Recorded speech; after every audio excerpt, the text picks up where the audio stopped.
Olá, sou a professora Cleane e vou lecionar a disciplina de Geografia para o terceiro ano do Colégio Emaús. Turma, nessa aula eu vou começar com a correção da atividade que eu deixei na aula anterior. Número 1. De acordo com o que estudamos, o que é clima e o que é tempo? Como que está o tempo aí? Está chuvoso? Está fazendo frio? Está quente?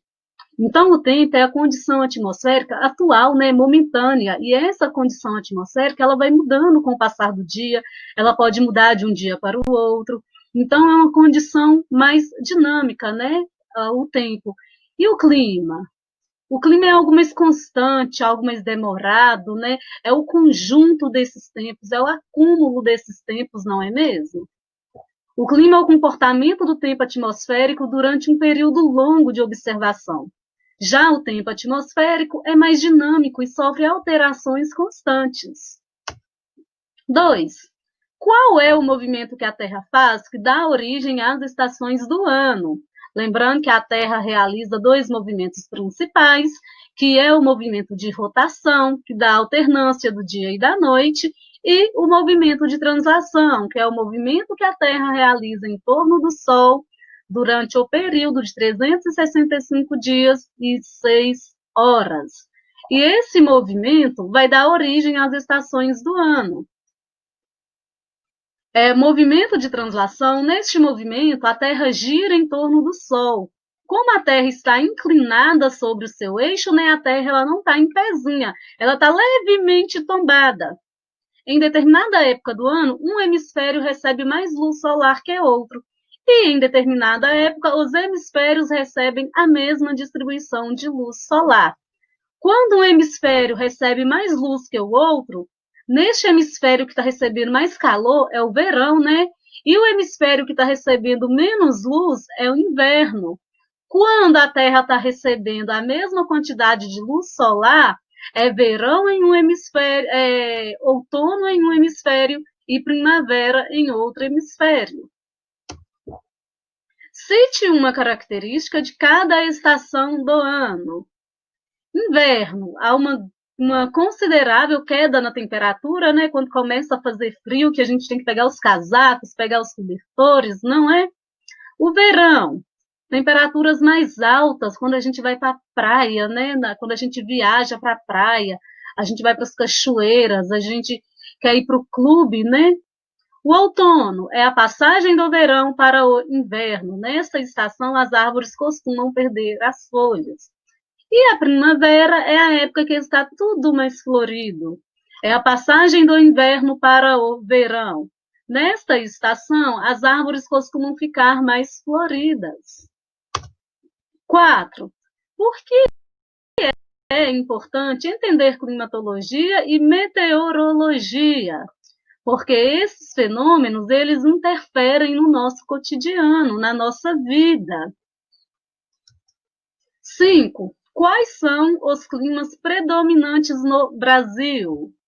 Equatorial úmido, na região norte, que chove muito, né? Tem altas temperaturas. Equatorial semiúmido, no extremo norte do Brasil. Semiárido, na região nordeste.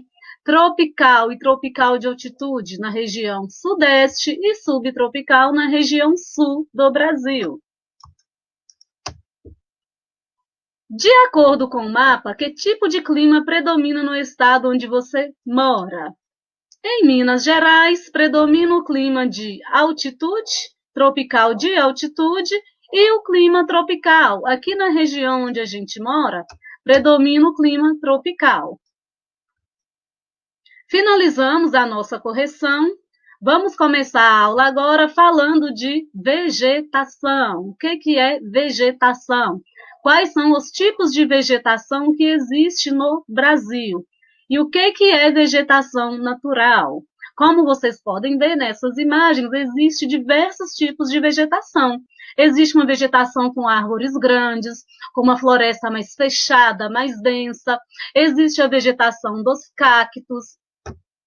Existe uma vegetação de planície. Existe uma vegetação mais rala, né? Vamos dizer assim. A vegetação ela vai acontecer de acordo com a interação de fenômenos naturais.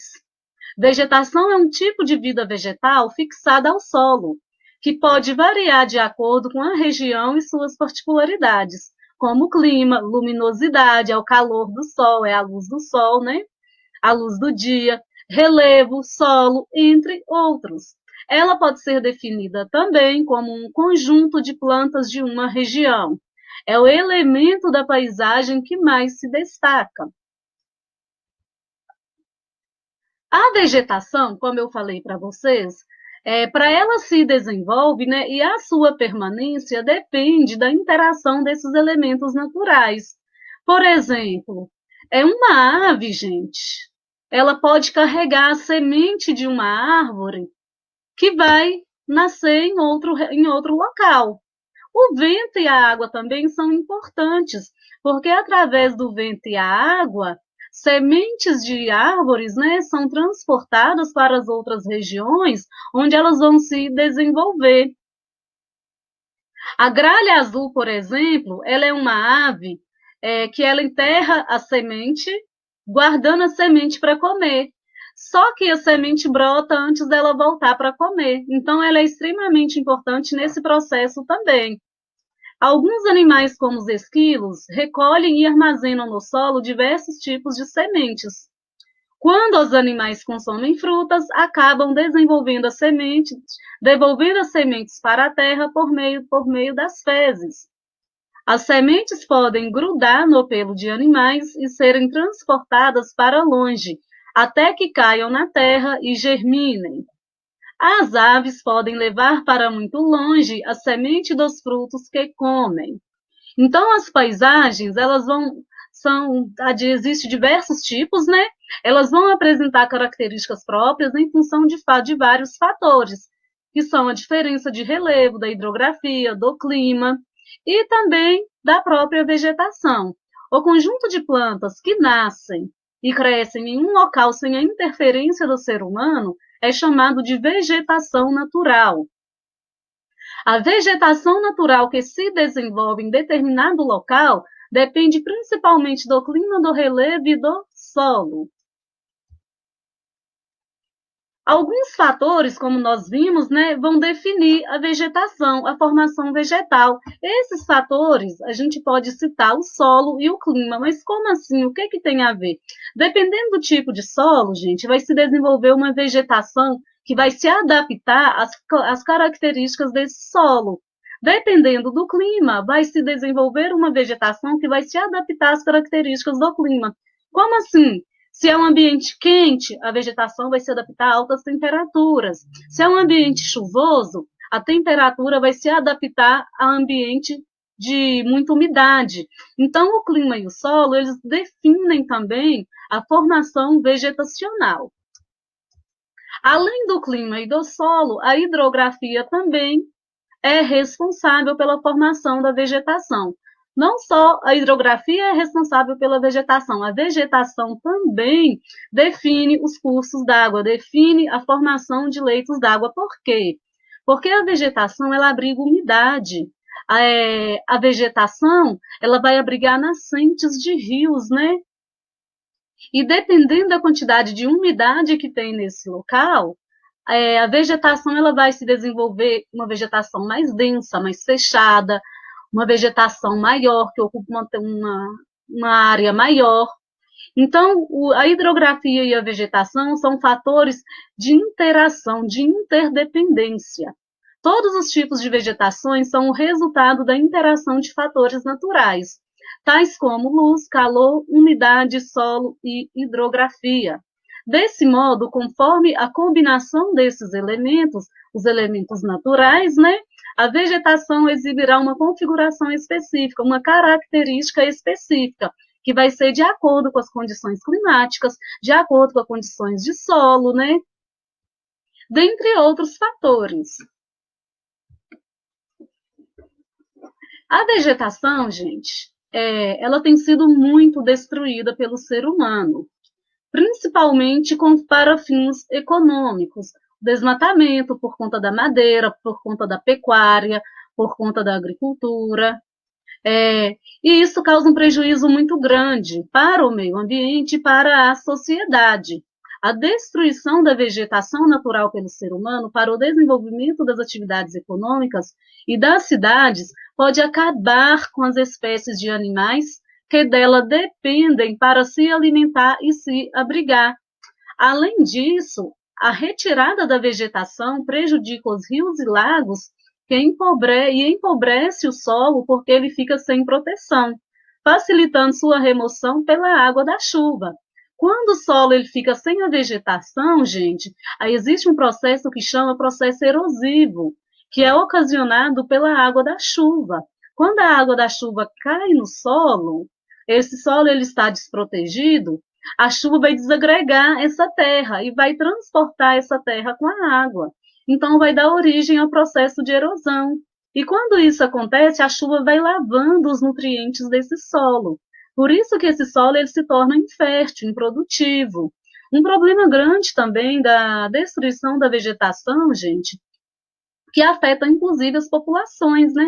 São aquelas populações tradicionais, como indígenas, como ribeirinhos, os seringueiros, que dependem da floresta para a sua sobrevivência, que retiram da floresta, né, a principal atividade econômica que eles sobrevivem.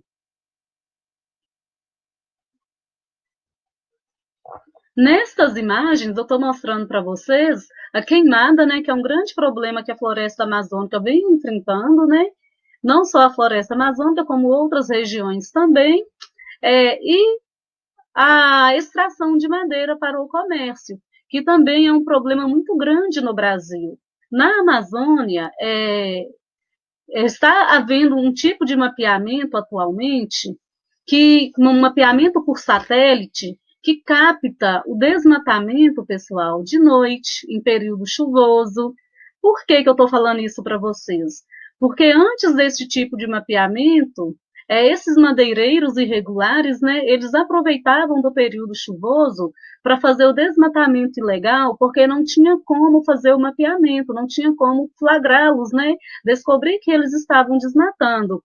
Com esse tipo de mapeamento via satélite pelo Amazon, já consegue flagrar, descobrir, né, visualizar e dessa forma é possível fazer uma proteção maior e uma fiscalização maior, né? Vegetação natural do Brasil. O Brasil é um território imenso. Ele vai abrigar diversos tipos climáticos e diversos tipos de vegetação. Dentre eles, nós podemos citar Mata Atlântica, Floresta Amazônica, matas intermediárias, manguezais e restinga, mata de araucárias, mata de cocais, caatinga, campos, cerrado, complexo do Pantanal ou só Pantanal, que o Pantanal ele é inclusive considerado como um patrimônio natural da humanidade, de tão importante que ele é. E o Pampas. Vamos conhecer algumas formas da vegetação natural do Brasil. Vegetação, tipos de vegetação, Mata Atlântica. De acordo com o mapa aqui do Brasil, né, que nós estamos vendo, nós podemos visualizar onde que essa Mata Atlântica ela estava localizada. Por que estava, gente? Porque grande parte dessa floresta foi destruída. Resta, pessoal, cerca de 8% dessa floresta no território brasileiro. Por que essa floresta foi destruída? Esse desmatamento ele teve início com a chegada dos portugueses aqui no território brasileiro. Esse desmatamento de forma mais intensa, né? Com a extração do pau-brasil. Posteriormente, com o plantio da cana-de-açúcar, foi preciso desmatar muita área para plantar a cana-de-açúcar e fabricar o açúcar. Então, a floresta da Mata Atlântica, ela foi muito destruída, ela foi muito devastada. Atualmente, existe uma lei que protege a Mata Atlântica. E esse problema, gente, de destruição desse tipo de ambiente, desse tipo de bioma, ele é muito grave, porque não é só a floresta que é destruída. Várias espécies também, espécies animais, espécies vegetais, também são destruídos. Leva à extinção de várias espécies, né? Tanto vegetais quanto animais. E um problema grande para o meio ambiente e para a sociedade como um todo. Essa vegetação que ocupava extensa área ao longo de quase todo o litoral do Brasil, mas que hoje só é encontrada em pequenas áreas. Assim como a amazônica, essa floresta também possui grande diversidade de espécies animais e vegetais. Um deles é o mico-leão-dourado, que é uma espécie característica da Mata Atlântica, tá, pessoal? Floresta Amazônica. Floresta Amazônica é a maior floresta tropical do mundo e abriga o maior rio em volume de água do mundo, que é o Rio Amazonas. A floresta amazônica, ela possui, podemos dizer, a maior biodiversidade do mundo também, gente. Ela é extremamente importante para o planeta, não é só para o Brasil, é para o planeta. A floresta amazônica, ela interfere, inclusive, no regime de chuvas, principalmente das regiões aqui do Brasil, região centro-oeste, região sudeste e região sul. A mata da floresta amazônica, ela vai se dividir em três. Como assim em três? A floresta amazônica, ela é muito grande, então ela vai ter três formações. Uma formação que a gente chama de mata de igapó, que ela vai ficar constantemente alagada, tá vendo? Os troncos dela são mais fininhos, a vegetação ela é mais rala.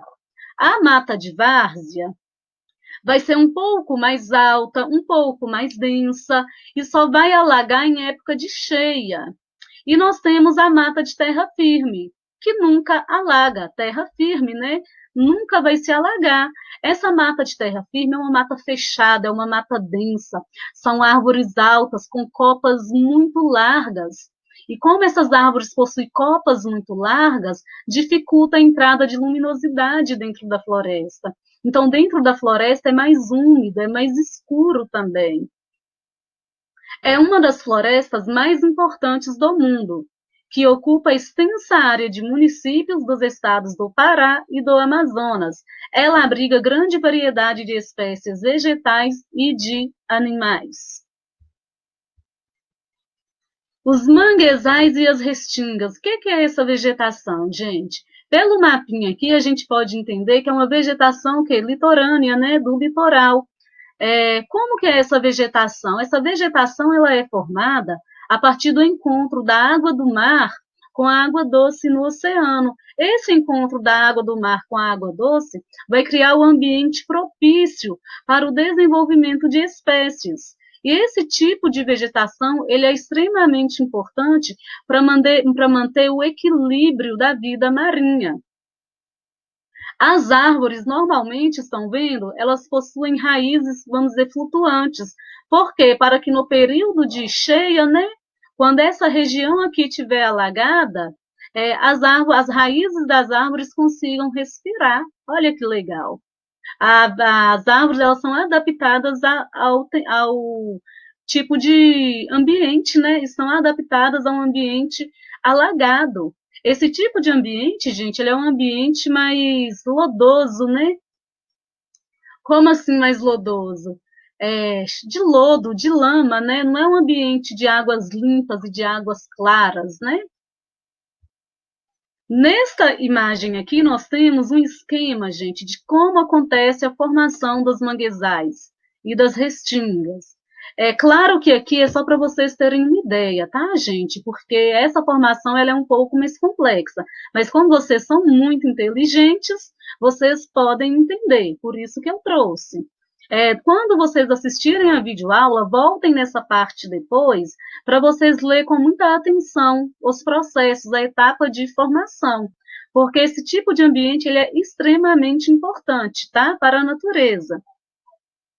Como que acontece? Observem aqui o movimento da água do oceano, tá vendo? Vai alagar no período de cheia, quando a maré está mais alta, né? Essa região aqui, estão vendo? Quando a água do oceano atinge o continente, parte da água do oceano vai se encontrar com a água doce do lençol freático. Então, esse encontro com a água doce do rio vai criar um ambiente diferente, vai criar um ambiente onde vão se desenvolver algumas espécies, onde vão se desenvolver árvores que vão se adaptar ao tipo de ambiente. Observem, é um ambiente mais lodoso, de lama, tá? O movimento da água do mar é determinante para a formação do manguezal. influenciada pela Lua, a água sobe e inunda a área de estuário. A água de estuário é quando o rio deságua no oceano, tá? Onde estão as raízes do mangue vermelho? A água da maré alta encontra a água doce do rio presente no solo da região. Os sedimentos, ou seja, os materiais que são transportados pelo mar, perdem força e se unem, formando uma borra sobre a água. Essas partículas aumentam de tamanho e afundam, dando origem à lama do manguezal, que é cheia de matéria orgânica. O que é matéria orgânica? Matéria orgânica é fertilidade para se desenvolver a vegetação. Observem aqui como que são as raízes das árvores. Então, me parece que elas estão soltas, né? Parece que está flutuando, mas não está não. Isso aqui é só uma adaptação da árvore nesse ambiente úmido, nesse ambiente alagadiço. A mata de araucárias. A mata de araucárias, gente, é um tipo de vegetação que está presente apenas no sul do Brasil. Essa mata de araucária são os chamados pinheiros, né, que a gente conhece, onde se extrai o pinhão, onde se extrai a pinha, que serve de alimento para roedores, para os animais, né, e para nós também, né, que adoramos uma pinha, né, pinha é gostoso, não é? Nessa mata, gente, ela tem sido muito destruída, muito devastada por conta da ação humana, para o desenvolvimento da pecuária e para a atividade madeireira, né? Isso é um grande problema, porque, como a gente sabe, a destruição de ambientes florestados causa um prejuízo para o meio ambiente e para a sociedade. Mata de cocais. Mata de cocais, gente, é uma transição, é uma mudança. Como assim uma transição, uma mudança? É a mudança da caatinga, aqui da região Nordeste, para a floresta amazônica, na região Norte. A principal palmeira, né, de origem da mata dos cocais, é o babaçu, que dá origem ao palmito. Quem gosta de palmito? Eu adoro, acho delicioso. Essa mata ela é formada por palmeiras, como o babaçu e a carnaúba, das quais é extraída matéria-prima para a produção de óleo, cera, sabão e fibras, por exemplo. Ocupa principalmente áreas dos estados do Maranhão e do Piauí. Caatinga não é fedor, tá, gente? Não tem a ver com cheiro, é um tipo de vegetação. A caatinga é uma vegetação adaptada a um clima semiárido, a um clima de pouca chuva, com temperaturas mais elevadas. Ela é uma vegetação que predomina nas regiões de clima semiárido do Brasil, como nós vimos lá no mapa de climas do Brasil, né? A região Nordeste predomina um clima mais semiárido, não é verdade? É formada por arbustos e pequenas árvores, geralmente espinhosas, que perdem suas folhas durante a longa estação seca. Nessa estação, a cor predominante da vegetação é marrom, mas quando chove, tudo fica verde, tudo fica florido, como a gente está vendo aqui. Normalmente a gente associa a ideia de caatinga a um ambiente mais feio, né? Mas na realidade não é assim. Não é o tempo inteiro um ambiente de árvores mais secas. Quando chove, a paisagem ela fica linda. Assim, linda por conta do florido, né, gente? Não quer dizer que essa mata seca não, as pessoas não achem, não considerem como uma paisagem bonita, tá? Observem aqui no mapinha a localização da caatinga, na região nordeste do Brasil. Cerrado. Cerrado é uma vegetação, é um bioma extremamente importante para o Brasil. Por que dessa importância? É no Cerrado, gente, que tem a nascente de vários rios que passam pelo Brasil. O Cerrado ele é considerado, né, ele é conhecido como uma grande caixa d'água, por conta de todas essas nascentes desses rios. O Cerrado, ele tem sido algo de muita preocupação, porque ele vem sido muito devastado, né, pela produção agrícola e pela pecuária. Produção agrícola com destaque para a soja. O Cerrado ele é considerado o celeiro do Brasil, por conta da quantidade de grãos que é produzido nessa região. Essa vegetação do cerrado é uma vegetação de troncos retorcidos. As raízes dessa vegetação, pessoal, são raízes mais profundas. Para que mais profundas? Para atingir o lençol freático e fazer a captação de água. A vegetação ela é formada por campos com árvores retorcidas e muitos arbustos. Em alguns trechos, a mata é mais densa, é mais fechada, é maior, né? É mais volumosa. Em outros, menos. Ocupa terras planas na área central do Brasil. Grandes áreas do Cerrado estão sendo desmatadas para a ocupação pela agricultura e pela pecuária. A gente tem que lembrar que o problema do desmatamento não atinge somente a vegetação, né, gente? Esse problema vai levar à extinção várias espécies animais e vegetais, e vai causar danos também à sociedade, por conta das alterações climáticas que pode acontecer nesses ambientes, né? Nesse mapinha aqui estão vendo a localização do cerrado no território brasileiro. Ó, pega grande parte de Minas Gerais, estão vendo? Estado de São Paulo, um pedacinho aqui do estado do Paraná, pega Mato Grosso do Sul, Mato Grosso, Goiás, Distrito Federal. Então, é um bioma muito grande no território brasileiro, né? E o Pantanal? O Pantanal, gente, como eu falei para vocês, ele é considerado patrimônio natural da humanidade, por conta das belezas que esse local abriga, por conta da biodiversidade que esse local abriga. O Pantanal é a junção de outras espécies, de outros tipos de florestas. A vegetação pantaneira ela é uma mistura de espécies de plantas do cerrado, de campos e de florestas. O Cerrado, gente, ele possui a maior área inundada. É a planície do Pantanal. Lembra que nós estudamos o que é planície? A planície é uma forma de relevo mais baixa, né? E essa planície, no período de cheia, ela fica constantemente alagada, né? No período de muita chuva. Nesse período de chuva, gente, os criadores de gado, eles precisam se deslocar com gado para outro local, porque a região ela fica muito alagadiça. No Pantanal abriga diversas espécies, gente. Espécie de animais, espécie de plantas, de vegetais, né? Então, assim, todos esses tipos de vegetação são extremamente importantes para manter o equilíbrio do ecossistema. E a destruição dessas vegetações, a destruição dessas formações, né, desses biomas, causa muito prejuízos, como eu falei para vocês, não é só para o meio ambiente, causa prejuízos para a sociedade como um todo, né? Finalizamos a nossa aula, tem algumas atividades para vocês fazerem, copiem as perguntas no caderno, façam com muita atenção, tá? Tem essa cruzadinha também para vocês fazerem. A cruzadinha está muito fácil. Até a próxima aula, bons estudos e lembrem-se, juntos no caminho